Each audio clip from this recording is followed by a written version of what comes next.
कभी आपने सोचा है कि हवाई जहाज जब उड़ान भरता है तो क्या होता है? लंबी दूरी तय करने वाले हवाई जहाज का वजन 180 मीट्रिक टन से भी ज्यादा हो सकता है।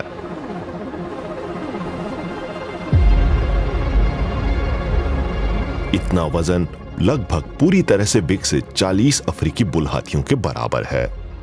और यह तो तब है जब विमान पूरी तरह से खाली होता है, लेकिन फिर उसे ईंधन और शौचालयों के लिए पानी से भरना पड़ता है। साथ ही साथ भोजन और सामान भी भरा जाता है। यात्रियों के चढ़ने के बाद विमान का वजन दोगुना हो सकता है। हवाई जहाज को जमीन से ऊपर उठने के लिए हवा की जरूरत होती है, और सबसे जरूरी चीज, इन्हें विशेष पंखों की आवश्यकता होती है, जिन्हें एयरफॉइल कहा जाता है। पंछियों के पंखों से ही हवाई जहाज के पंखों के डिजाइन का आइडिया आया था। दोनों का आकार एक जैसा है, नीचे की तरफ से सपाट और ऊपरी सतह पर घुमावदार। जब पायलट इंजन चालू करता है तो हवाई जहाज गति पकड़ लेता है और तेजी से आगे बढ़ने लगता है।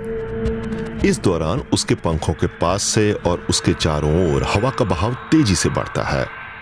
उस हवा का कुछ हिस्सा पंख के ऊपर से होकर गुजरता है तो कुछ नीचे से। इस अंतर से उसकी रफ्तार अलग अलग होती है। ऊपर से जहां पंख घुमावदार होता है, हवा तेज गति से बहती है, जबकि नीचे से जो चपटा भाग होता है वहां हवा धीमी गति से बहती है। इससे पंख के नीचे हाई प्रेशर और ऊपर लो प्रेशर बनता है, जो पूरे हवाई जहाज को ऊपर की ओर धकेलता है। इसी बल को लिफ्ट के नाम से जाना जाता है।